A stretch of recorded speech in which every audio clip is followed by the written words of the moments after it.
Buenos días, bienvenidos y bienvenidas a todos.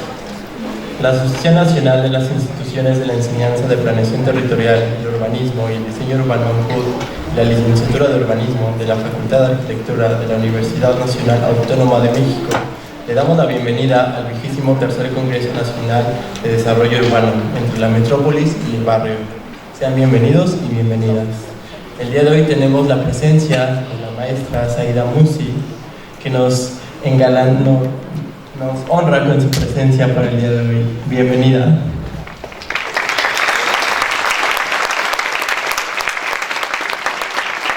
El director Juan Ignacio del Puerto Ruiz Funes nos dará la breve semblanza de la maestra. Bueno, muy buenos días. En realidad no voy a dar una breve semblanza de Zaida Musi, creo que todos la conocen.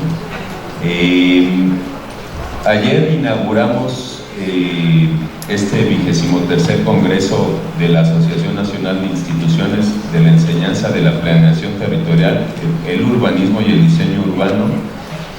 Y yo, rompiendo el protocolo, hice una especie de pase de lista, pero no estaban todas ni todos. Creo que llegaron después 3 autobuses. Entonces, solo les voy a pedir que levanten la mano si están aquí de la Universidad Autónoma del Estado de México.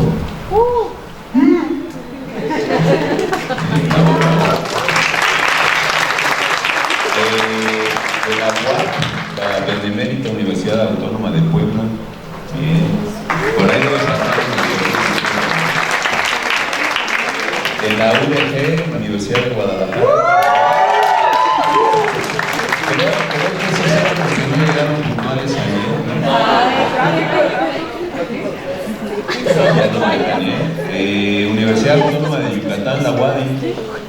Aquí, el Roberto.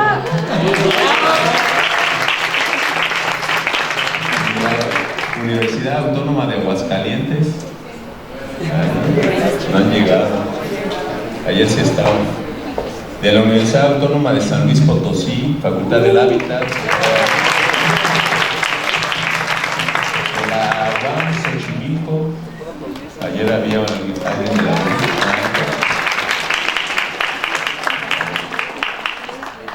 la de la Universidad Autónoma de Sinaloa.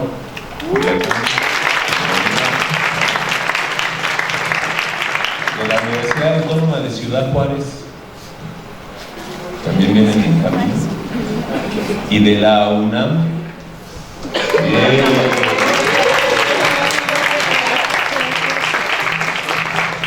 Bueno, pues la verdad es que es un honor tener a Zaida Musi aquí entre nosotros. La invitamos a ocupar la cátedra extraordinaria Federico Mariscal, que empezó la semana pasada. Esta cátedra es, digamos, el reconocimiento más importante que da la Facultad de Arquitectura de la UNAM desde hace casi 40 años. El próximo año se cumplirán 40 años. En 1984 empezamos con Pedro Ramírez Vázquez y de ahí hasta ahora pues ha pasado lo más granado de la arquitectura mexicana, y por primera vez ocupa la cátedra una persona que no es mexicana, y es Zaida Musi. Curiosamente la habíamos invitado con una estrategia de traerla a la inauguración, de que se regresara a Barcelona, de que desde allá nos diera sus pláticas a distancia y después traerla a la clausura. Pues resulta que coincidió que la acaban de invitar como profesora visitante o profesora distinguida al TEC de Monterrey en Guadalajara. Entonces resulta que desde hace poquitas semanas está viviendo en Guadalajara. La vamos a tener aquí más tiempo, así que estamos muy contentos. Y bueno, aprovechamos para invitarla, bueno, en este caso José Luis Salazar, dijo, ¿puedo invitar a Zaida a dar la conferencia magistral, una de las conferencias magistrales al Congreso de la ANCUD? Y dije, claro que sí. A todo dice que sí, o sea que seguro aquí la tendrás, y aquí la tienen ustedes. Y bueno, yo dejo a Roberto Reyes como moderador de esta conferencia, y le agradezco mucho a Zaida que esté aquí con ustedes. Gracias.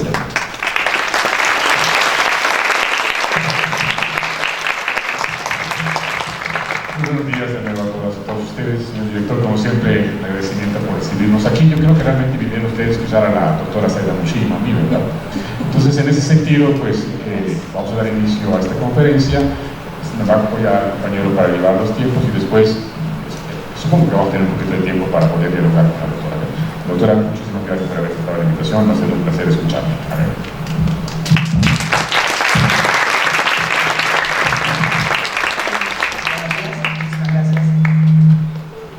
Muchísimas gracias por invitarme a este congreso y bueno, yo dejar un tiempo para que haya preguntas. La charla del urbanismo feminista y vamos a ver un poco de qué se trata y por qué el urbanismo feminista, ¿no? Entiendo que el urbanismo feminista significa tener otras prioridades a la hora de analizar y arrancar un proyecto, porque hay otros valores y otros principios que rijan ese accionar. Hay también otros procesos y otras soluciones. Me gusta esta frase de Marichilla, que es una periodista, que en ese artículo que veis en la pantalla, a raíz de un diccionario de mujeres, en palabras de mujeres, en donde se invitaba a que otras personas pudieran seguir completando el diccionario, y precisamente el feminismo no estaba definido. Y entonces Marichilla, en el año 86, en ese artículo, dice que el feminismo es la idea radical que sostiene que las mujeres somos personas. A partir de aquí vamos a seguir. Estas otras prioridades se basan fundamentalmente en dos cuestiones. Una que tiene que ver con un rol de género, un rol asignado a mayoritariamente las mujeres, pero no solo, pero seguimos siendo mayoría las mujeres quienes realizamos las tareas de cuidado, que son aquellas imprescindibles para la vida y por lo tanto imprescindibles para cualquier otra actividad. Sin cuidados no hay nada. Y esos cuidados hacen que utilicemos la ciudad de manera diferente, de maneras que no han estado previstas, ¿no? Y eso implica una penalización a la hora de los traslados, una penalización por tanto a la hora de conseguir trabajo. Bueno, va penalizando a aquella persona, mayoritariamente mujeres, que realizan este rol de género de cuidados o de trabajos reproductivos. Y por otro lado, el cuerpo sexuado no es lo mismo que en un cuerpo sexuado femenino que en un cuerpo sexuado masculino en la ciudad. Y esto hace que haya mucha desigualdad en el derecho a la ciudad, porque las mujeres en muchos sitios ven vetada nuestra presencia. ¿Cómo afecta, por ejemplo, si lo miramos en los cuidados? Es un trabajo que ha hecho Inés Sánchez de Madariaga en unas encuestas levantadas en la ciudad de Madrid, pero es uno de los puntos que es muy fácil ver qué significa y cómo está nuestra mirada sobre, en este caso, la movilidad, que tanto afecta a la ciudad y al proyecto de ciudad. Cómo se considera la movilidad y cómo esta movilidad niega o no ve o no considera los recorridos derivados de los cuidados, ¿no? Entonces, ¿cuáles son las necesidades que se consideran de la movilidad? Sabéis que de la manera como tradicional de considerar la movilidad, hay una movilidad considerada obligada y otra secundaria o no obligada, ¿no? La obligada es aquella que nos dirige con la movilidad que hacemos para ir al trabajo productivo. Esto tiene también mucho que ver, evidentemente, con la ciudad moderna, que establece toda una segregación de usos de ciudad y, por tanto, zonas obreras que se trasladan a fábricas. Entonces, de alguna manera, es una manera muy simple de entender la movilidad. Y la segunda movilidad considerada obligada son las universidades, es el traslado por estudios universitarios. Que no es que seamos mayorías en ninguna ciudad, evidentemente, pero sí que somos muchos, nos ha pasado ahora llegar aquí, llegando al mismo sitio a la misma hora, y esto colapsa el transporte público. El resto de las movilidades, según la forma tradicional de considerar la movilidad y por tanto de planificar el transporte público, y también las movilidades en general, pero especialmente el transporte público, no son obligadas. Yo me pregunto, ¿ir a llevar a hijos e hijas a la escuela no es una obligación? ¿Comprar la comida cotidiana no es una obligación? ¿Ir a un hospital no es una obligación? Pues todo eso, según los sentidos más tradicionales, no es obligatorio. Está dentro de cosas consideradas secundarias. Compras, ¿no? O sea, las compras es algo que hacen las mujeres y se hace por placer, ¿no es cierto? Pasear, acompañar, las visitas y otras razones de movilidad. Lo que hace Inés Sánchez de Madariaga en este estudio es preguntar en la encuesta cuál de todas estas movilidades consideradas no obligadas tienen estos viajes, se relacionan con los cuidados. Y vemos en esa gráfica cómo esa movilidad significa el 25% de la movilidad cotidiana, pero no está resuelta. Y es muy difícil de solucionar de manera genérica porque no vamos de un barrio obrero a una zona de fábricas, sino que son movilidades que tienen mucho que ver con nuestras condiciones físicas, con las edades, con a quién estamos cuidando. Por lo tanto, lo que es más importante para esta movilidad, primero es que nos dan de cambiar las frecuencias horarias cuando entra la gente a trabajar, porque hay mucha gente que entra más tarde, ¿no? También penaliza a quien, por ejemplo, lleva a niños y niñas a la escuela. Pero estas movilidades, lo mejor que puede pasar es que se realice en la proximidad. Por lo tanto, tenemos que construir, las ciudades tienen que ser caminables y tienen que ser mixtas y tienen que ofrecer variedad de actividades en la proximidad, de manera segura, y también confortables. Porque, como decía, estas movilidades varían mucho de una persona a otra y por tanto es muy difícil realmente en sistemas masivos dar respuesta. Como decía, estos otros valores y principios que rigen este urbanismo feminista tienen también referentes. Esto no es nuevo, o sea, las mujeres hemos estado presentes, aunque no lo sepamos y no lo reconozcamos, en el pensar la ciudad desde siempre, no solamente desde las profesiones, sino también desde las propias experiencias. Y hay tres mujeres que nos anteceden: Octavia Hill, en el siglo XIX en Inglaterra; Jane Jacobs, que si la conocéis seguramente, con su libro Muerte y Vida de las Grandes Ciudades, ¿no? Denostada por el entonces jefe de urbanismo de Nueva York, porque era una simple ama de casa, una simple mujer que no tenía derecho a hablar de la ciudad, ¿no? De la ciudad podemos hablar todas las personas, porque todos y todas habitamos la ciudad y por tanto tenemos una experiencia para compartir y para que sea escuchada. Y Jacoba Mulder, que fue urbanista, directora de urbanismo de la ciudad de Ámsterdam, luego de Van Stel, de Cornelius Van Stel. Y estos valores y principios se basan en la sororidad, se basan en estas relaciones de apoyo entre mujeres, se basa en la empatía, en ser capaces, porque evidentemente nosotros estamos aquí y estas mujeres y muchas otras personas que se han dedicado al urbanismo o a cualquier profesión universitaria con cierta formación, somos privilegiados. Por tanto, necesitamos tener empatía para poder entender a todos nosotros y las otras que habitan las ciudades, que no somos nosotros. Nosotros no somos el ejemplo, no somos la mayoría. Por tanto, tenemos que ser capaces de ver cómo habitan y qué necesitan otras personas. La colaboración y la cooperación, trabajos en equipos, trabajos en redes, son fundamentales en esta práctica de un urbanismo más feminista. Octavia Hill, en el siglo XIX, para mí es la precursora de la mirada que hoy es presente, ¿no? De pensar los barrios autoproducidos no desde que son anomalías, que son cánceres a extirpar, sino que son una parte muy importante de la construcción. Nada más que el 70% de la urbanización del mundo está hecha a mano. Y entonces que la idea es lo que ella impone, comienza a trabajar a partir de los años 60 del siglo XIX en Londres, es la mejora de las condiciones de vida de las personas que viven en esas, que vemos ahí, ¿no? Tenements, en estos conventillos, en estas vecindades que viven en malas condiciones, mejorar sus condiciones a partir de sus propias capacidades y de una ayuda mutua y de un conocimiento entre mujeres de diferentes condiciones socioeconómicas. Y por otro lado, ya decía, en caso de hacer viviendas sociales, vemos a imagen alguna de las que hace ella también, tienen que tener las mismas condiciones que las otras casas que se hacen para otras clases. No tienen que tener una arquitectura que las diferencie, tienen que ser una más.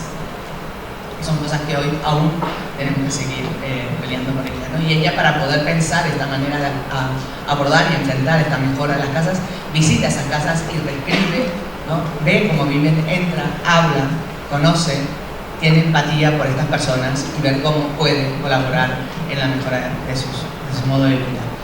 Jacoba Mulder, como decía, que fue directora de urbanismo en Ámsterdam, entre otras cosas, y cuando comienza a trabajar en el primer equipo de primera dirección de urbanismo que existe en una ciudad, que es en Ámsterdam a partir del año 28, ya empieza en el año 30 a trabajar allí, hace el Gran Bosque de Ámsterdam, en donde a ella lo que le preocupa siempre que hace estos espacios públicos es el espacio de juego infantil, y que estos espacios públicos, especialmente el Gran Bosque, también tenga capacidad de producir. Porque estamos en un momento de la crisis del 29 Y entonces lo que ella crea es que este parque sea también el gran vivero municipal. De esa manera es un parque para el ocio, el descanso, pero también es un espacio que permite generar puestos de trabajo, al tiempo que esos puestos de trabajo cuidan el espacio.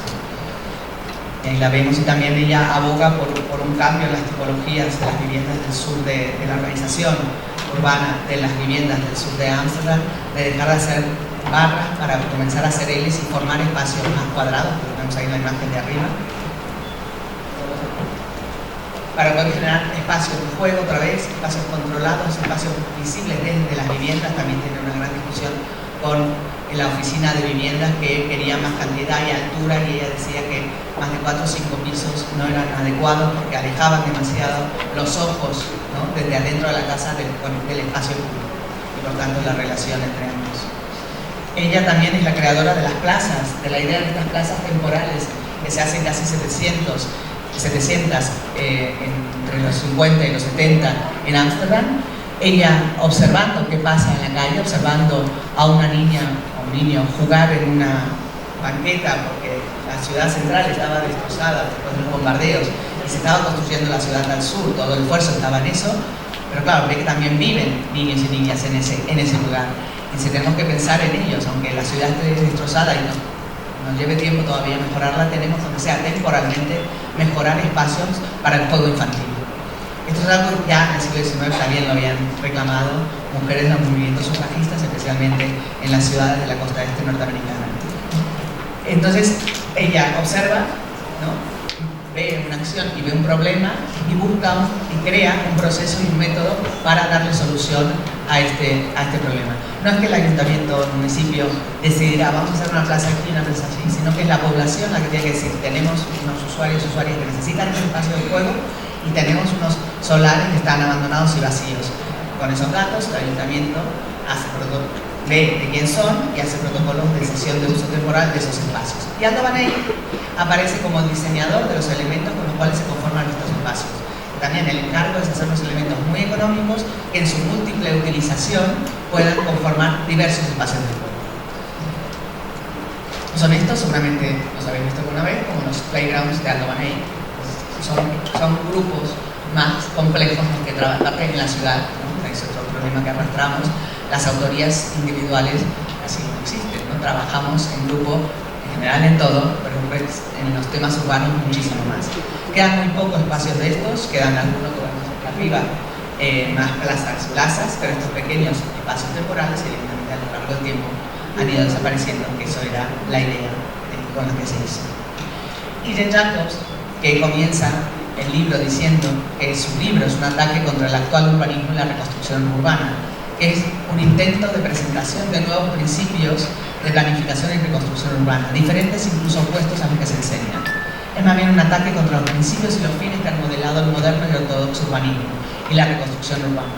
Para exponer unos principios diferentes voy a escribir sobre cosas corrientes y vulgares, que no quiere decir que va a observar la realidad, va a observar la gente usando los sitios. No va a pensar en el ideal, sino que va a aprender de la realidad. Y en resumen, ella nos propone, para mí, 3 cuestiones de cómo aprender de esa realidad. La experiencia, las experiencias vividas. Escuchar a la gente de los territorios y en particular, me han agregado, escuchar a las mujeres en los territorios. Como decía al principio, las mujeres por rol de género y por cuerpo sexuado, tenemos otras experiencias en la ciudad de las que tienen la mayoría de las personas que hasta hoy han pensado en las ciudades. Por tanto, trabajar, y aparte para poder hablar con mujeres hay que trabajar en alguna instancia exclusivamente con mujeres para que puedan expresarse libremente. La ciudad es un sistema complejo, ¿no? Antes lo decía con el transporte. También Jane Jacobs ya decía, no nos sirven las ecuaciones simples, ¿no? Vivienda obrera, fábrica, transporte a las 7 de la mañana y se acabó. No nos sirve esa ecuación simple porque la ciudad es muy compleja. Aparecen muchos otros factores. Y como decía Sylvie Moholy-Nagy también en la misma época, no solo hay otros factores, sino que además hay un factor que es imprevisible, que somos nosotros y nosotras. Entonces podemos planear muchas cosas, pero el conjunto de personas que nos juntemos dará una manera diferente de usar los espacios. Por lo tanto, las ecuaciones son siempre inciertas. Por eso la ciudad no acaba nunca, por eso siempre el planeamiento es un proceso, ¿no? El proyecto urbano es un proceso. Y la tercera, para mi cuestión que plantea Jane Jacobs, es que las personas son el centro. Y alguna vez alguien me dijo que ya podía dejar de hablar de Chicago, que ya estaba muy repetido, muy escuchado. Yo creo que no, porque si hubiera estado escuchado estos tres básicos principios, nuestras ciudades no serían lo que son hoy. O sea, tenemos que insistir y que las personas, las vidas tienen que estar en el centro. Las vidas en general, las vidas de las personas, pero también la vida del planeta, la vida de otros seres vivos. ¿Cuáles son los principios del urbanismo feminista? Los he dicho de alguna manera en todo esto que llevo hablando.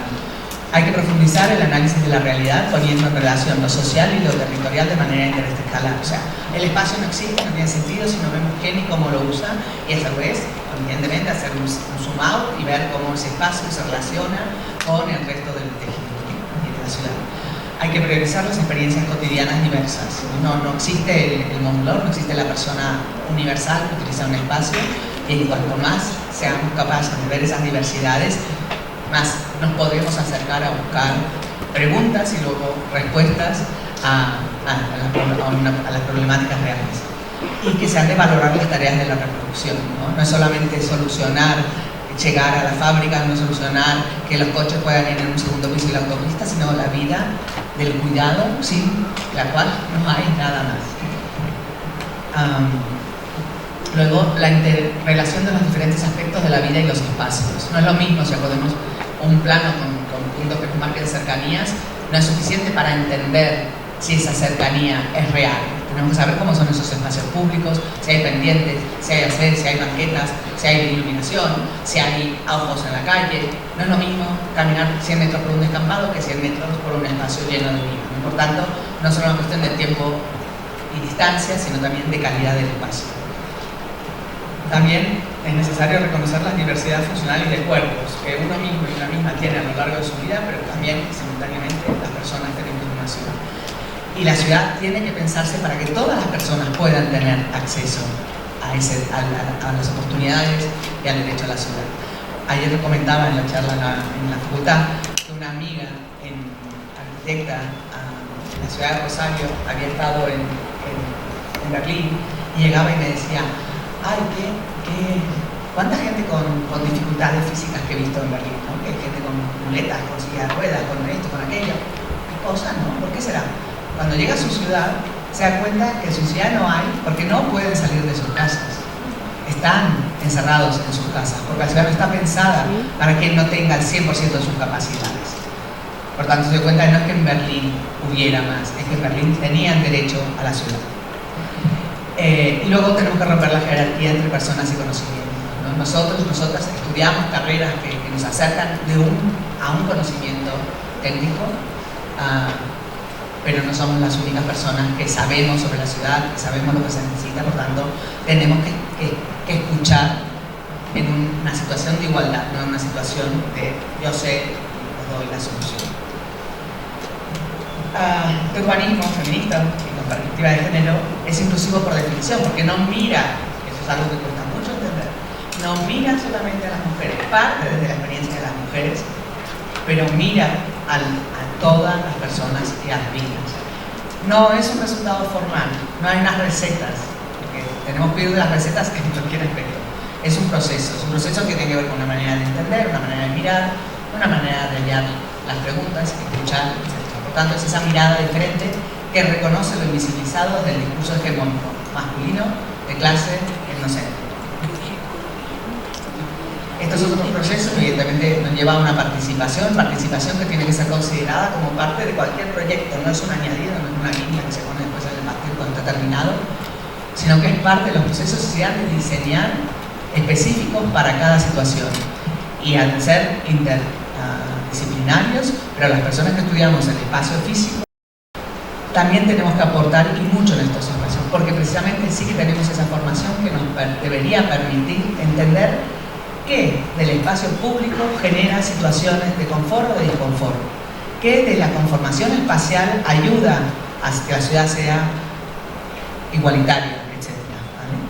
Luego, la autogestión, apoyarla, reconocerla, ¿no? Las personas somos capaces de autoorganizarnos, no necesitamos que todo el mundo nos venga dado. Evidentemente necesitaremos ayudas y colaboración, pero la autogestión es importante. La escucha activa, o sea, como agentes que trabajamos en el territorio, tenemos que saber escuchar, saber observar también, esa observación participante. Y hay una cadena de valor, trato de entender, ¿no?, que no es solo un resultado formal, sino que estamos buscando más allá que una foto, estamos buscando que se pueda vivir. Esto brevemente es un trabajo realizado en Buenos Aires hace unos años con la Secretaría de Hábitat e Inclusión, que trabajaba hábitat, la parte como más urbanística, inclusión, la parte más sociocultural y territorial. Por primera vez la ciudad de Buenos Aires tenía en los barrios más pobres, más olvidados, algunos autoproducidos, otros que vemos ahí de vivienda social de algunas décadas atrás, tenían unas oficinas. Por primera vez la administración pública se acercaba a aquel sitio. Inicialmente con unas oficinas en unos contenedores. Hoy en día hay varios ministerios de la ciudad, el Ministerio de Educación y el Ministerio de Economía, que están situados en estos barrios que hasta hace 10 años no existían en la mente de la administración pública. Entonces, por un lado era trabajar con esta mesa SECH y con estas 3 áreas que también tenían que aprender a trabajar juntas. Por otro lado, trabajar en los talleres de participación, que lo vemos arriba, de vida cotidiana, hacer unos mapas, escuchar qué decían estas mujeres sobre su cotidianidad y luego salir a caminar ese territorio explicado previamente con sus experiencias relatadas. Y ahí aparecía nuestra mirada arquitectas y urbanistas para ver por qué, ¿no?, algunos lugares funcionaban mejor y no desde la perspectiva espacial.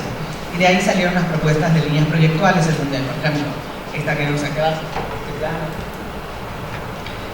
evidentemente, claro, hay que mejorar todo, pero todo no se puede hacer de una, ¿no? Entonces, ¿cómo elegir qué elemento urbano, qué calle se va a transformar para ser una calle más segura? Aquella que relaciona los espacios de afluencia cotidiana, no en la que el eje recto que conecta una cosa con otra cosa, ese también es necesario, pero es más importante para esa vida cotidiana que esos trayectos diarios, la plaza, el comedor, la guardería, la escuela, el mercado, estén relacionados de manera segura, y es ese camino violeta que ven en el plano. Para mí las características a lo largo de la historia que he entendido esta intervención de las mujeres en la ciudad tienen, por un lado, que podemos hacer, aprender de la acción de las mujeres en tiempos de crisis, y no solo, pero sí que muchas veces en tiempos de crisis tenemos más presencia, ¿no?, como explica Daphne Payne en algunos de sus textos, en momentos de crisis, de anomia, donde las reglas que nos han servido para llegar hasta aquí ya no son válidas, se produce una crisis de autoridad, y muchas veces en estas crisis de autoridad aparecemos las mujeres a tomar más protagonismo. Cuando las cosas vuelven a su redil, nos intentan sacar de nuevo, volver a apartar de los espacios de decisión. Entonces, ¿qué aprendemos de estas acciones? Primero que son acciones holísticas, ¿no?, que no atienden a un elemento, sino que atienden a una variedad de cuestiones. Es pragmática, hagamos que las cosas sucedan, que funcionen.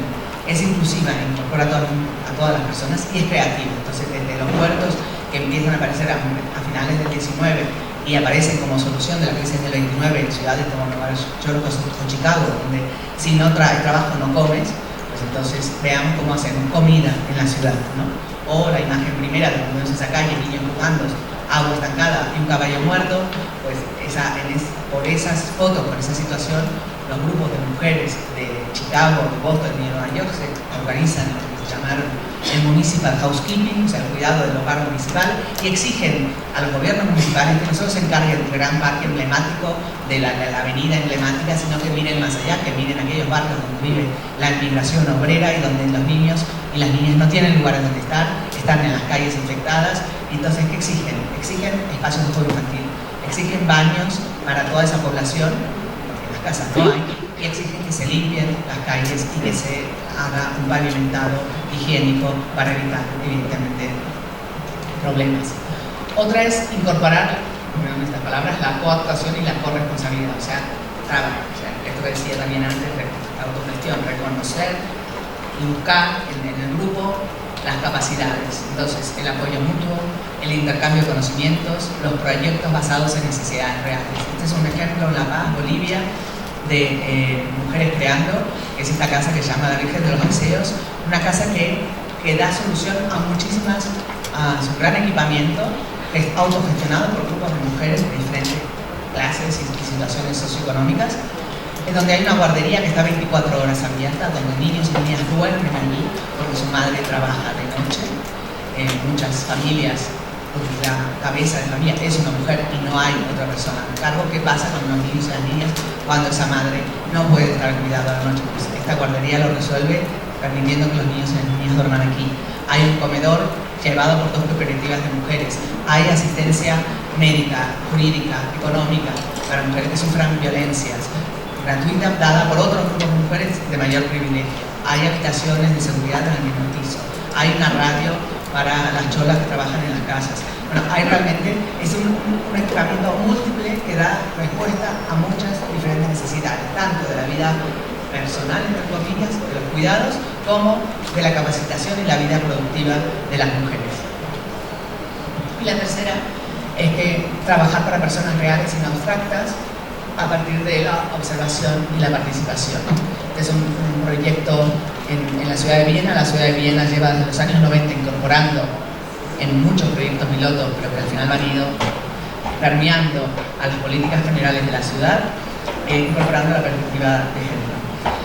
Y este es un proyecto de hace unos años en concreto, donde con diferentes grupos del municipio se abocan, desde policía, urbanistas, sanidad, educación, se abocan en un barrio muy céntrico de la ciudad, muy denso, pero que tiene el valor de la centralidad. Aquí está el Ring de Viena, o sea, está al lado de la ciudad histórica. El eje que vemos arriba es un eje comercial, Marie-Hilfer, muy importante, pero no tiene parques, no tiene espacio verde, tiene muy poco espacio público. Entonces, la pregunta que se hace para hacer esta primera inspección entre 7 diferentes grupos de la ciudad, de funcionarios y funcionarias públicas, es quién utiliza el espacio público a las 3:30 de la tarde. Siguiendo con la idea de la movilidad que veíamos antes, según la mirada más tradicional, a las 3:30 no hay nadie en la calle porque están todos trabajando. No, mucha gente en la calle. Entonces, ellos lo que hacen es pensar unos perfiles que hayan visto en este recorrido, de una mujer mayor, de una mujer que trabaja con niños, de un padre que busca hijos, de adolescentes, de una madre que busca hijos, una adolescente sola que va a actividades, y ver qué dificultades encuentran en su recorrido cotidiano, en ese espacio público, y cómo mejorarlos. Dificultades que tienen que ver con el tiempo del semáforo, con la inseguridad por recovecos en las esquinas, con accesibilidad, por pasar por una calle que hay escaleras con un coche con el niño. Entonces, viendo cómo se pueden solucionar estas pequeñas cosas, pero que son fundamentales para el desarrollo de una vida en igualdad y una vida plena en este barrio. Entonces, otras soluciones, lo que ahora enseñaré brevemente, son algunos ejemplos de la ciudad de Barcelona, que lleva tiempo trabajando con la perspectiva de género y de las experiencias feministas, porque hay una sociedad activa que ha empujado, ¿no? Realmente los cambios de modelos socioterritoriales no se hacen desde arriba, sino se hacen en conjunto, porque si no, no van a funcionar. Entonces, la ciudad de Barcelona, en los últimos 8 años, se ha autodenominado la Barcelona Ciudad Feminista, pero tiene un bagaje previo, ¿no? Desde los años 2000 que se hacen estos libros, que son los libros del tiempo. Son diferentes investigaciones hechas por diferentes expertos y expertas en diferentes temas de cómo el tiempo en la ciudad es diferente para hombres y mujeres y cómo poder hacer que estos tiempos múltiples coexistan en la ciudad y no significan desigualdad. También están no solo el hardware, la ciudad construida, sino el software, ¿no? Y a veces pensamos que el urbanismo solamente es hardware, solamente es lo que hace construimos. No, esa construcción tiene sentido si obedece y si da respuesta a unas necesidades que son, en este caso, programas sociales, culturales, educativos. Entonces, en este caso, dos tipos de programas. Uno dedicado a la gente mayor, a la soledad no deseada, a gente que vive sola y que ha pasado desgraciadamente muchas veces, gente que vive sola, mayor, se muere y por días nadie sabe ni que se ha muerto esta persona porque está sola. Entonces, ese programa Radar a mí me parece muy bonito, pero para eso también necesitamos una ciudad. Ahí viene el cargo, necesitamos una ciudad que sea mixta, que sea variada, que tenga comercio de proximidad. ¿Por qué se basa este proyecto? Es un proyecto que se gestiona a partir de los agentes sociales, de los servicios sociales, con personas mayores que quieran entrar en este programa. Y es que, en función de sus actividades cotidianas, si cada día va a la panadería, y a la carnicería o a, no sé, donde va a comprar algo, a la farmacia, pues estos comerciantes, las personas comerciantes, se convierten en los radares de estas personas. Entonces, si esta persona que cada día va a la panadería rompe con su rutina, o sea, un día no viene, se enciende una primera lamparita, porque las personas mayores tienen una rutina muy clara y muy repetitiva cada día. Entonces, se avisa al segundo día que esa rutina se vuelve a romper, ya no se va a la casa de esta persona. El primer día no se va. Puede ser que la persona se haya ido de viaje y no haya avisado. Muy bien, perfecto. Pero puede ser que tenga un problema. De esta manera es un cuidado colectivo y social, pero esto no lo podemos hacer en un barrio donde no hay mezcla de usos. Y luego los servicios de familias cuidadoras, colaboradoras, con familias, como les decía, el caso de familias monoparentales, que a veces es todavía más difícil conciliar los tiempos de cuidado, de trabajo y otras cosas que tenemos que hacer, trámites o lo que fuera. Entonces estas personas, hay personas que se apuntan a ser como una tía, un tío postizo de ciertas familias. Entonces 2 días a la semana te comprometes que irás a buscar a los niños a la escuela, los llevarás a sus actividades secundarias y durante 2 o 3 horas, o lo que sea, te encargas, liberas a la persona que les cuida de esa acción. Otra vez, necesitas una ciudad mixta, también socialmente, porque si vivimos en un barrio que todas las personas están en las mismas circunstancias sociales, pues es difícil que pueda aparecer esta colaboración. Y luego la ciudad cuidadora, una serie de servicios pensados en atender a las personas que cuidan. Luego, una de las luchas fundamentales del movimiento feminista desde los años 60 fue las escuelas, las guarderías, las escuelas de 0 a 3 años, que no son cubiertas por el Estado, no son enseñanza obligatoria, pero que es imprescindible si queremos acceder al mundo laboral, profesional, al mundo de la producción, poder tener acceso a escuelas infantiles de 0 a 3 años en proximidad, a precios adecuados y en todos los barrios. Barcelona, a partir de los años 80, creo que es, el principio de la democracia, absorbe las únicas 2 cooperativas que existían de escuelas personas, escuelas guardería, y crea a partir de entonces una red que para el 2018 estaba como unas 100 escuelas, todavía algunas más, y que atienden a unos 8.400 infantes. Todavía es muy poco, o sea, falta, pero es una de las redes, diría la red más grande de España y yo no sé también si de Europa, pero es una red muy importante. Luego también la vivienda, como la vivienda, un plan de vivienda. En Barcelona, dentro de esta Barcelona feminista, se hace una ordenanza de igualdad de género, de justicia de género, en el 2016, 2015, al inicio de este periodo de gobierno, en donde se establece que se tienen que incorporar en todas las ordenanzas municipales, que son las leyes municipales, la perspectiva de género. En el caso de vivienda, en el plan de la vivienda 2016-2025 se incorpora tanto a la hora de pensar en las tipologías, a la hora de pensar los baremos para asignar vivienda social y, entre otras cosas, también esta política de vivienda ya no es solo o subsidio, que no es el caso de Barcelona, no hay subsidios, o producción de vivienda, sino abrir el abanico del acceso a la vivienda, tanto promovidas públicamente, promovidas por cooperativas, compra de viviendas existentes, ayuda al alquiler, o sea, otra vez, no hay un ciudadano único, no hay una solución única tampoco al problema de la vivienda. El abrir, ¿no?, el juego de cartas, el abanico de posibilidades se tiene que abrir a muchas.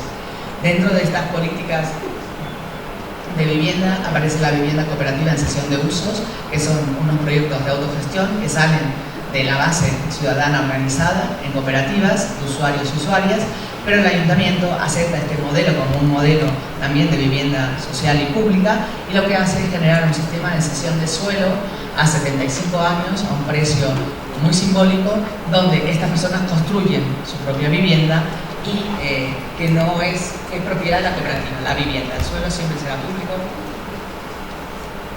siempre será suelo catalogado de uso de vivienda, y estas personas viven 75 años y son grupos que, autoorganizados, que piensan su vivienda en función de sus necesidades, sus posibilidades, y van proyectando. Aquí vemos a Cristina Coacoa, la arquitecta, que lleva el proyecto de Camiseta Blanca, bueno, hablando con los diferentes usuarios y usuarias de cómo imaginan vivir en estas viviendas.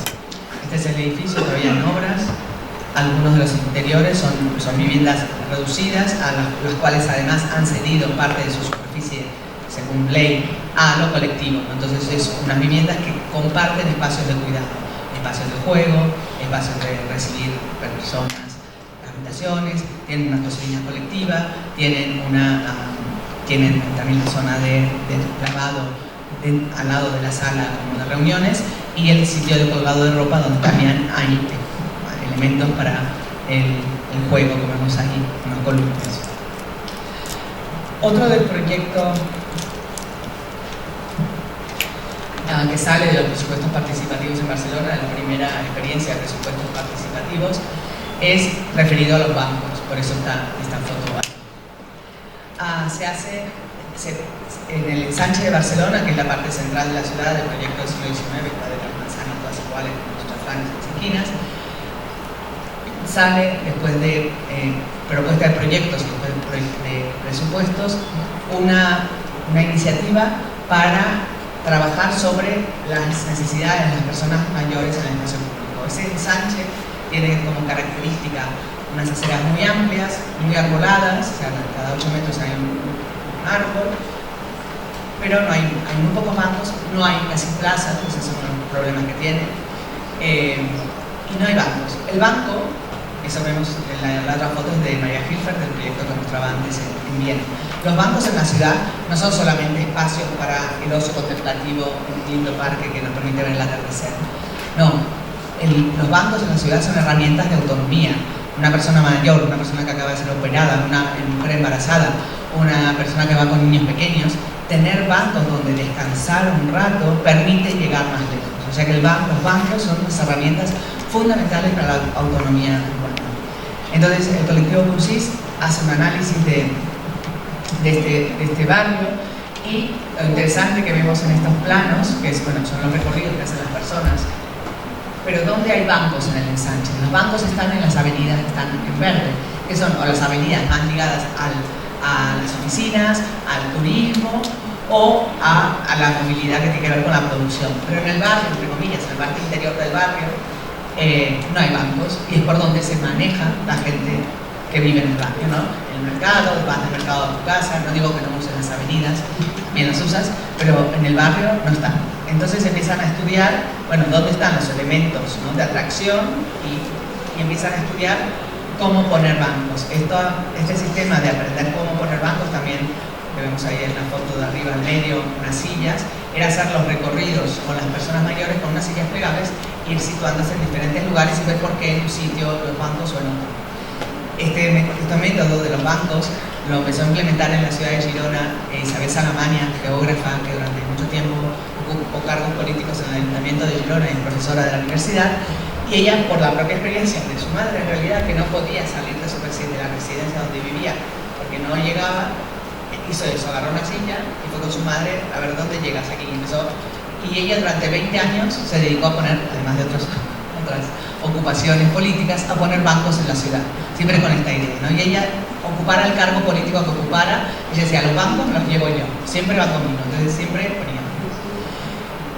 Entonces lo que hace este estudio del colectivo es ver para qué necesidades se colocan los bancos, dónde se ubican, cómo se colocan, qué tipo de bancos y con qué características de conformación. Esto no es que se colocaron los bancos, sino que se dan unos criterios para colocarlos. Muchas veces los bancos no son parte de, a menos que se haga una reurbanización de la calle, no es un proyecto, pero cuando llega al final de un año, ¿no?, si queda algo de dinero, estos son algunos de los elementos en los que se usan. Comprar bancos desde el área de mantenimiento y colocarlos. Entonces lo que hace esta guía es decir, bueno, si vamos a poner bancos, pensemos dónde lo podemos poner, ¿no? Y hacen una serie de fichas y guías para indicar todas estas cuestiones que decía antes. Y brevemente, mi paso por Santa Coloma de Gramenet. Es una ciudad del área metropolitana de Barcelona, una ciudad de una altísima densidad de población, una ciudad que crece entre el año 1940 y 1970, pasa de tener 18.000 habitantes a tener 140.000 habitantes en plena época de crisis en España después de la guerra civil. O sea que todo ese crecimiento es en los primeros décadas de autoproducción, de autoconstrucción, y luego sobre los propios terrenos de autoproducción, que son terrenos que tienen características determinadas, suelen ser estrechos, alargados, pocas calles, etc. Sobre esos mismos terrenos, con la misma ocupación, se hacen edificios especulativos de 4 o 5 plantas. Es una ciudad muy densa, que ya está toda construida, no tiene espacio libre para construir, y tiene que mejorar su ciudad, ¿no? Lleva casi 40 años de democracia mejorando esa ciudad, poniendo equipamientos. También la ciudad en los años 70 tuvo un plan popular muy importante, un plan urbano popular muy importante, trabajado, como su nombre indica, por la propia población, y haciendo una diagnosis de lo que se necesitaba y dónde colocar estos elementos, guiado por un arquitecto y una geógrafa, por Javier Valls y María José, ay, se me fue el apellido ahora,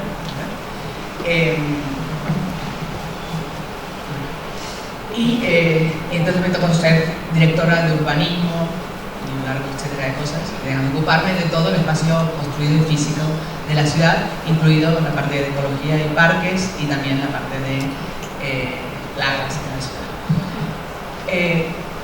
La alcaldesa es feminista y quiso formar un equipo también de directoras feministas, políticos feministas, y para ella el urbanismo tiene que estar, como toda su práctica como alcaldesa, unas prácticas basadas en esa proximidad real y no en el urbanismo espectáculo. La ciudad tiene una historia también bastante un poco feliz de haber contratado a ciertos arquitectos de renombre con problemas, y eso no lo quería. Digamos, esto también ha hecho mucho daño a la confianza que nos tienen algunas, especialmente alcaldesas en muchas ciudades, ¿no? Esos grandes despilfarros que se realizaron en muchas ciudades con obras urbanas y edificaciones que no dan respuesta realmente a las necesidades de la ciudad, pero que significan una gran inversión. Y nuestros proyectos estaban como muy orientados desde el detalle, desde esa vida cotidiana, que no niega la escala mayor, evidentemente, pero bueno, no era muy entendido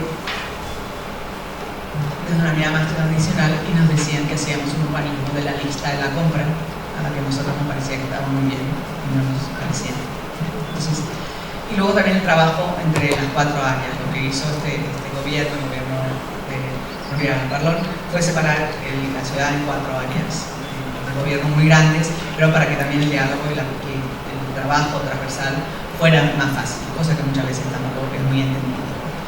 Entonces, en esta ciudad el espacio público es poco, como he dicho, y que se ha ido recuperando, pero aunque sea poco, es muy importante como el espacio público, además de poderse usar de muchas maneras y con muchas personas. El espacio público son textos, cómo mandamos mensajes que están escritos o mensajes más simbólicos, ¿no? Entonces, recordar a mujeres vecinas que trabajaron por un barrio, recordar bombardeos en la guerra civil, semáforos inclusivos que muestren imágenes de hombres y de mujeres, una plaza en homenaje a una escritora, a la vez que homenaje a las mujeres, porque ahí había un lavadero donde está sentada esa escultura. Una ciudad inclusiva que, aunque parezca algo muy sencillo, pintar las banderas del arco iris, el símbolo del movimiento LGTBI, en la calle no es nada fácil, porque parece la policía que dice, no, eso no está normado, no está no sé cuánto, pero entonces encontramos que según la norma de tráfico en España, las ciudades 30, ciudades que tienen, las calles a menos de 30 km/h no tienen que tener pasos de peatones ni semáforos, porque se supone que son espacios seguros donde se comparte calzada y los coches tienen que ir. Entonces ahí podíamos pintar estos símbolos afectivos, no les llamaban pasos de peatones. Entonces hicimos uno en cada distrito, y aquí vemos que también cambiamos el semáforo, que está en una reurbanización, y pusimos un semáforo que va cambiando. El verde pasa, ¿no? En general los semáforos en España, los mercados como son los que tienen dos figuras, una más grande y una más pequeñita. En este caso son 2 figuras iguales, son 2 mujeres, 2 hombres, un hombre y una mujer y un hombre, y va cambiando el verde, ¿no? Para, digamos, ir mandando un mensaje de inclusión y de igualdad, ¿no? Estos proyectos, desde la vida cotidiana en diferentes escalas, tenían estos puntos, ahora veremos solo 2. Las ciudades del detalle, el mantenimiento y la accesibilidad. Muchas veces el mantenimiento en una ciudad no se considera como algo fundamental.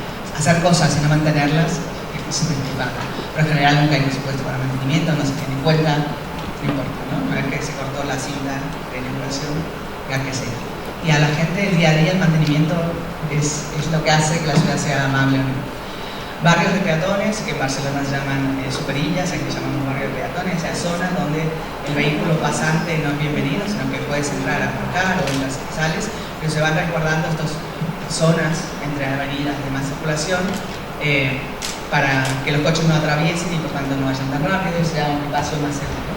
Y pequeñas plazas comunitarias a estos barrios, rehabilitación de vivienda y proyectos complementarios de nueva vivienda.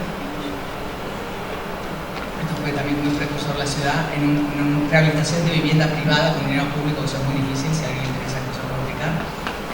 Creo que es un gran desafío en este momento en ciudades viejas como las nuestras, con mucha construcción de muy mala calidad, especialmente en los años 50, 60 y 70.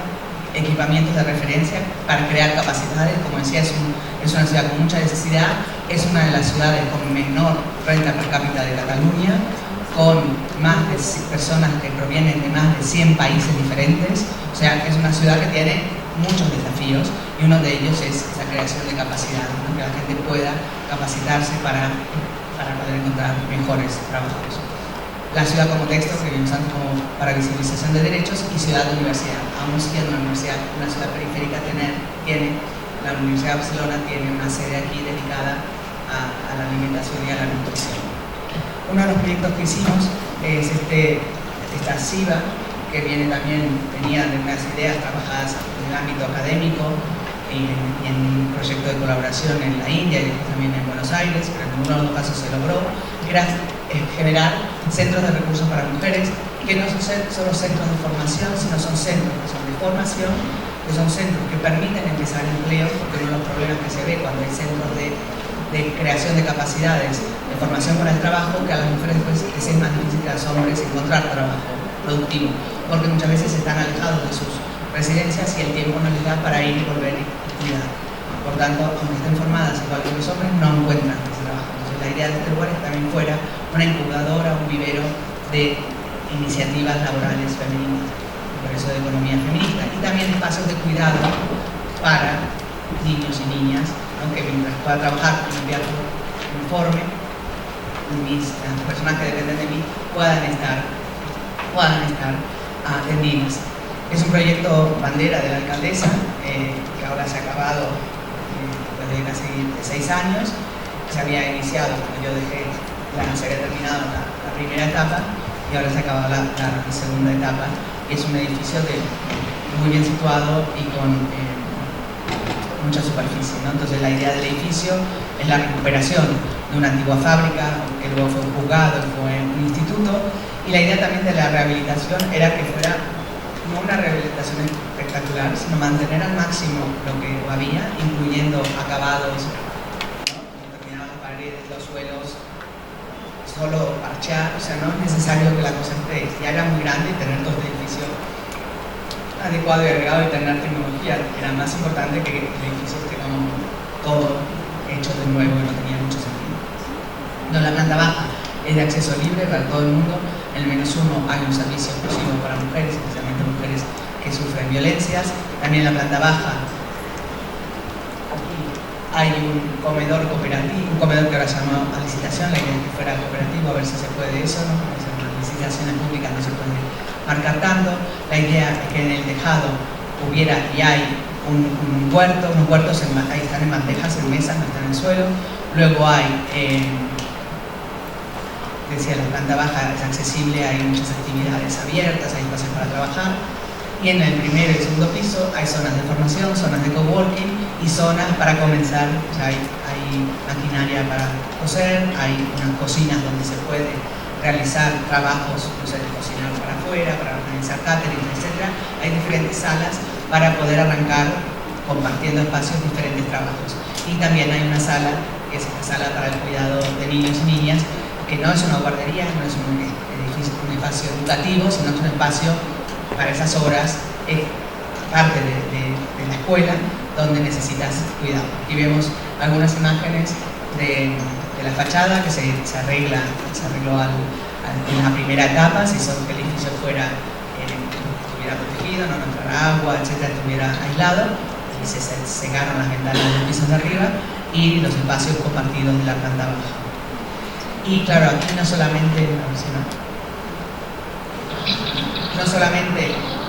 es un edificio para las personas, sino también el edificio estaba habitado por las golondrinas que tenían sus nidos en las ventanas, como aquí, en los pisos de ventanas, y para eso hicimos la rehabilitación de todo el envolvente del edificio en invierno, sacamos los nidos y construimos nidos artificiales para que las golondrinas en la primavera pudieran volver a su casa. Las golondrinas, por generaciones y generaciones, vuelven al mismo espacio.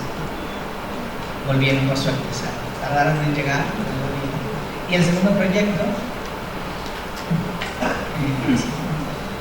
es la Plaza de Naranja Puro, Jardín de José Berueso, dentro de la Plaza Barón le llamamos, porque ya tiene ese subtítulo. Aquí este es uno de estos barrios peatonal, que se quiere de prioridad peatonal, y que tiene esa Plaza del Olimpo, tiene una escuela pública. Esta plaza se utiliza muchísimo, que es una residencia de gente mayor y hay demasiada ocupación, pero sin embargo en este espacio no venía nadie, estando igualmente bien situada.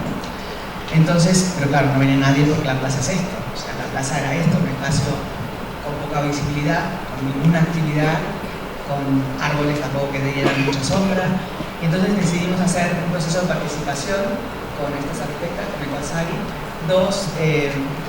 unas jornadas abiertas, libres, con una participación más lúdica, porque lo que evitábamos es que niños y niñas del barrio pudieran pasar 2 sábados allí, podían estar un rato, estar los 2 sábados enteros, y decidir, entender por qué no usaban este lugar, qué les gustaría que pasara aquí, y que pensaran juntos todos los niños y niñas, no solamente en cada uno, sino en las personas que les cuidan, en otras personas que juegos podían tener. Entonces, esta fue la invitación que se hizo en el barrio, y ahí vemos la actividad en la plaza, en las 2 primeras verticales, y luego como este trabajo salió bien en la plaza, hubo una buena respuesta, decidimos seguir con el trabajo en la escuela pública del barrio. Entonces, los cursos de 5º grado trabajaron con las arquitectas en el proyecto de la plaza, a partir de la diagnosis que se había hecho de manera colectiva en la plaza. Las arquitectas formaron los grupos de 2 niños y 2 niñas, todos los grupos, y trabajaron con ayuda también del equipo de las personas que trabajaban en medio ambiente, de las personas que hacen obras, que les iban explicando cuál era el margen de decisión, qué árboles estaban poniendo y por qué, para que ellos pudieran elegir y decidir qué hacer en la plaza con conocimiento. Entonces, primero era como la diagnosis que se hace en la plaza, reescrita por las arquitectas, y a partir de esta diagnosis y de una sectorización se trabajó en los niños.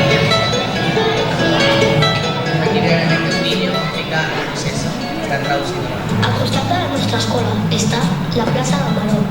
Nosaltres no hi anem gaire, potser és perquè no hi ha res per jugar. Aquest dissabte a la plaça del Maró és un projecte on els nens i les nenes de Santa Coloma de Gramenet no han repensat la plaça. Al novembre es van trobar allà. Les arquitectes del qual Sagrí es va proposar diferents jocs. Primer, amb uns globus de colors assenyalaven el que ens agradava i el que no. Després, va fer un llistat de totes les activitats que voldrien fer a la plaça. Havien de pensar també en les diferents persones que vindrien. Les àvies, els grans o petits, els gossos... Al final, van situar les diferents activitats en una maqueta molt gran. Al maig, vam seguir fent tallers a l'escola Torre Baldovino. A los de 5è havien de dissenyar la plaça. Van fer d'urbanistes. Jo vaig decidir a una paret que hi ha molt gran posar un grafiti però de nens jugant junts perquè si et baralles o alguna cosa puguis anar allà i mirar-te d'això i saber que pots intentar ser més bona persona i jugar tots junts. El que més em va agradar va ser treballar en grup i decidir tot amb el grup perquè així aprens que no sempre és tot el que tu vols i que sempre sortirà algo bo. La veritat, em va costar una mica decidir en equip, però va valer la pena perquè van sortir unes propostes xulíssimes. Fins i tot l'alcaldessa va venir a l'escola per escoltar-nos. Amb aquest projecte hem après molt i el més important, les nenes i els nens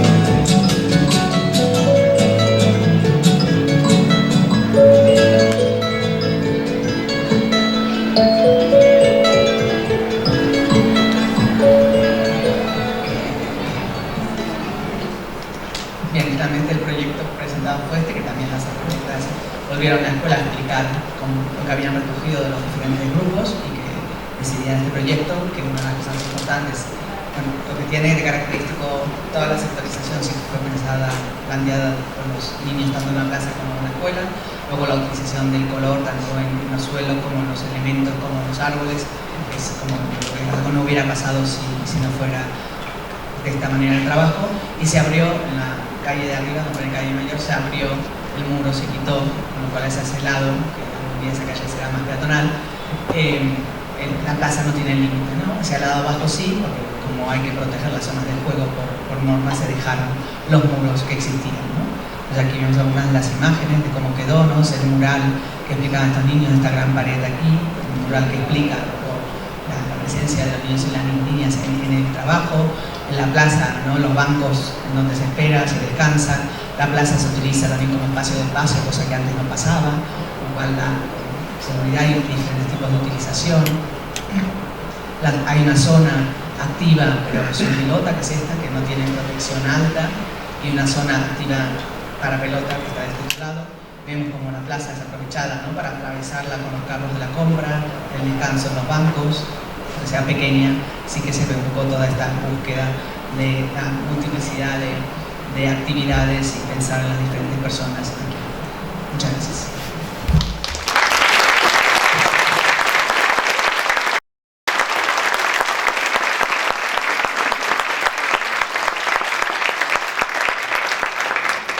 Gracias por su proyecto, su experiencia y su tiempo de venir hasta México. Vamos a dar espacio para 3 preguntas. No sé en qué orden. ¿Sí? Muy buenos días, doctora. Gracias por la excelente exposición. Una de las cuestiones importantes dentro del movimiento feminista es el seguimiento a las acciones, en consideración de lo que nos presentó en los diferentes proyectos. ¿Cuáles son las acciones o estrategias que se aplican para dar seguimiento? Porque yo veo un conjunto de acciones que sí, efectivamente son intervenciones que modifican, que tienen necesidades diversas, pero cortamos el listón y luego ¿qué sigue? Es decir, ¿cómo se ha hecho el seguimiento? Y por ejemplo en el último video, la intervención de los infantes que están tomando decisiones sobre el espacio que desean, que necesitan. ¿Cómo dar seguimiento a lo que ellos plantearon para que se siga preservando, para que de alguna manera siga teniendo las necesidades particulares de los diferentes grupos de población? Porque una intervención, y lo planteo porque en algunas ciudades mexicanas ocurre eso, ¿no? Está una obra urbana que da respuesta a necesidades, pero después ¿qué pasa? Está abandonada, no nos apropiamos de ella precisamente porque no hay procesos de participación ciudadana previos que nos generen esa apropiación y intervención personal de participación ciudadana que vaya más allá de levantar solo la mano, ¿no? Entonces me gustaría que nos pudieran platicar sobre eso. Gracias. Muchas gracias. El seguimiento puede hablar de fases románticas, rápidamente 2 cuestiones. Una que es observar, hacer estudios posteriores, saber cómo está funcionando el sitio, si realmente cumple con lo que se admitió. Pero también lo que he dicho antes, el mantenimiento, o sea, el presupuesto de mantenimiento de los ayuntamientos tiene que ser importante y tiene que haber equipos que vayan vigilando, revisando que las cosas estén bien en función. En la ciudad sí que lo hay un equipo estable y cada año hay unos equipos temporales, un tipo de contratos especiales que se dedican precisamente a este mantenimiento del espacio público. La ciudad está muy pequeña, muy densa, por lo tanto es difícil que no se usen los espacios, siempre hay gente utilizándolos. Pero sí, la cuestión era ver si y eso yo no lo he podido ver tampoco porque fue una pandemia, pero si realmente la plaza que estaba súper utilizada dificultades en su utilización se había congestionado un poco y los niños y niñas han ido a utilizar esta plaza. Eso no te lo puedo responder porque no he podido ver, pero en el caso de este trabajo sería algo que nos interesaba, ¿no? se usaba más, haya bajado un poco la intensidad de uso. Supongo que sí, porque la ocupación está buena y hay juego. Pero yo creo que es darle lugar al mantenimiento en la ciudad. De aquel lado, por favor. Bueno, de lo que estaba mencionando sobre el urbanismo feminista, que es una visión, pues, no pues agregando a los hombres y mujeres, sino que es una visión pues mucho más inclusiva, que va más allá de un grupo de género, sino también una perspectiva pues de que existimos diferentes grupos sociales viviendo en la ciudad. Y algo que es muy real en la Ciudad de México, bueno, en cualquier ciudad de México, es que tenemos muchos grupos étnicos que se desplazan desde zonas rurales hacia la ciudad para pues, realizar sus actividades económicas, que tienen pues y también tienen sus tradiciones pues muy arraigadas.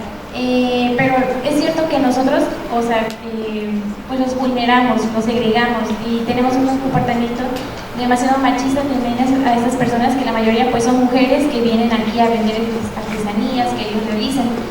Entonces, ¿cómo podemos pues socializar estas propuestas que tenemos de urbanismo pues más inclusivo, también una mirada perspectiva, desde con perspectiva de género vulnerable? ¿Cómo llegamos pues sí a socializar todos estos paradigmas a las comunidades que también en sus pueblos pues son muy desconocidas para ellos, o cómo podemos incluirlos de una manera pues más activa para que se sientan pues más, tengan un mejor acceso y movilidad pues dentro de las ciudades, porque eso es, sí, como le mencionaba, pues los segregamos, los vulneramos, entonces ¿cómo se los socializamos a ellos?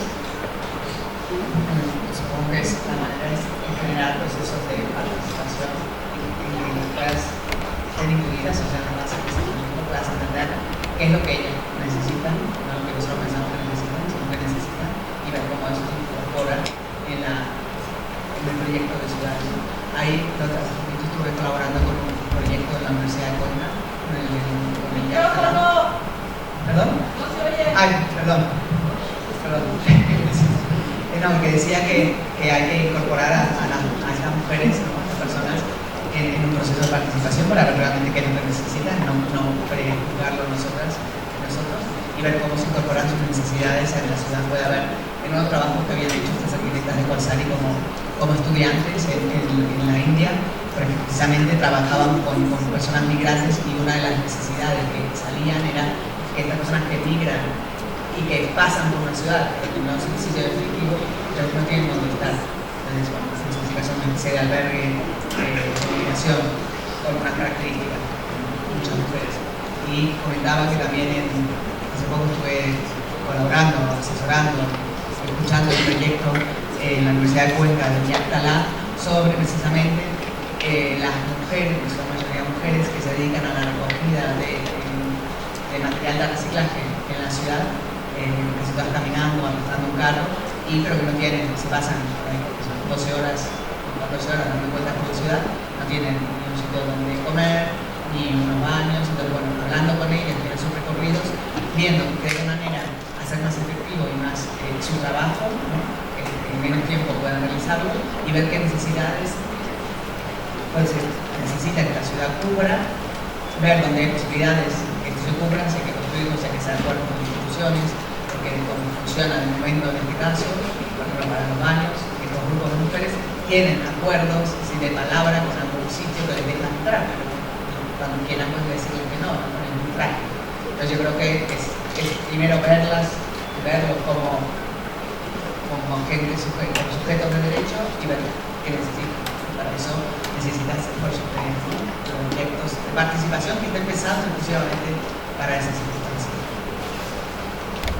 Ok, vamos por la última pregunta de este lado. Hola, buenos días, muchas gracias por la exposición. Venimos de la Universidad de Puebla, la Universidad de Puebla, tenemos ahí unos alumnos, y la pregunta busca que se responda o darles un consejo a estos chicos que van a ingresar al servicio público, ¿no? Prácticamente. Recordemos que el urbanismo está muy ligado a la política, y vemos que sus propuestas pues salen de la voluntad también del gobierno.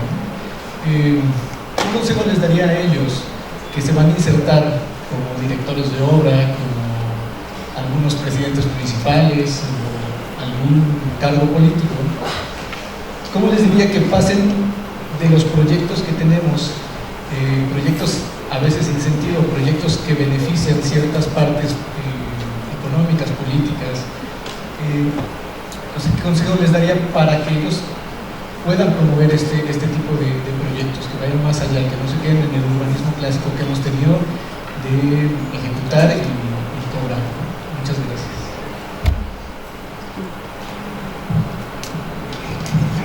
Un consejo único, yo creo que por lo menos es profundizar en esa capacidad de analizar de manera inclusiva las cuestiones que hay en una ciudad.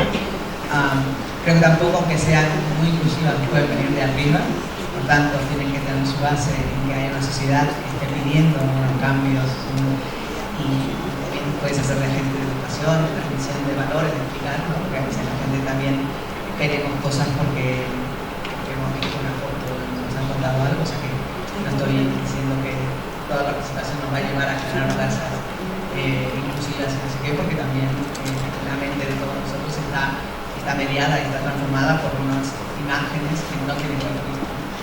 Entonces yo diría eso, continuar formándose, ver cómo esa otra mirada puede descubrir otras necesidades y otras soluciones e intentar ver por dónde las puedes canalizar, ¿no? El urbanismo es un proceso a largo plazo, nuestras vidas son a largo plazo, por tanto tampoco se vean agobiados y agobiadas para quererlo hacer ya mañana, ¿no? O sea, los tiempos, yo fui directora de esta ciudad de urbanismo en el año 2015 con 51 años, o sea que me tomé mi tiempo para llegar a que algo se viera en lo físico. No digo que antes no hubiera hecho nada, pues me informé, hablé, escuché, y bueno. No, pero yo creo que es lo primero, poder mostrar que hay otras necesidades a las que no se están dando respuesta y ver los beneficios. No hay que convencer, no desde el regaño, sino convencer desde que son propuestas que nos benefician a todas las personas. Gracias.